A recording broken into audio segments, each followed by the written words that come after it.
கதையை வந்து கையாண்ட விதம் வந்து ரொம்ப சூப்பருங்க. இதில் வந்து பார்த்திங்கன்னா ஒரு 2 கதை வரும். அந்த 2 கதையும் வந்து ஒரு எட்ஜில் வந்து மீட் ஆகும். ஸோ அதுதான் வந்து எண்டிங்கு. ரொம்ப சூப்பராக இருக்கும். இது மற்றவர்களுக்கு எப்படியோ தெரியல. எனக்கு வந்து ஒரு ராஜேஷ்குமார் நாவல் நீங்கள் வந்து படிச்சிருந்தீங்கன்னா தெரியும். ஸோ ராஜேஷ்குமார் நாவல்லாம் பார்த்திங்கன்னா இப்படி தான் போவோம். சரசரன்னு போவோம்.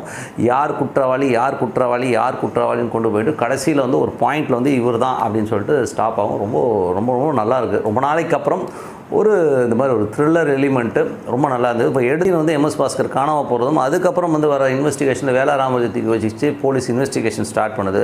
படம் ஃபுல்லாகவே வந்து போலீஸுடைய கண்ணோட்டத்தில் அந்த கதை நவந்துக்கிட்டே போகும்போது இதுக்கு நடுவில் ஒரு இளம்பெண் வந்து கொலை செய்யப்படுகிறாள். ஸோ அந்த கொலை யார் பண்ணதுங்கிற வரையும் போகும். ஸோ 2 பேரலாக போகும்போது எண்டிங்கில் என்ன நடந்ததுங்கிறது தான் படமே. படத்தை வந்து நிறைய கேரக்டரைசேஷன் அந்த இன்வெஸ்டிகேஷன் ஜானர்ஸ்லாமே ரொம்ப நல்லாயிருக்கும். இதெல்லாம் வந்து நிறைய இந்த மலையாள படங்களில் வந்து இந்த மாதிரி ஒரு ஜானரில் வந்து நம்ம படம் பார்த்துருக்கோம். பட்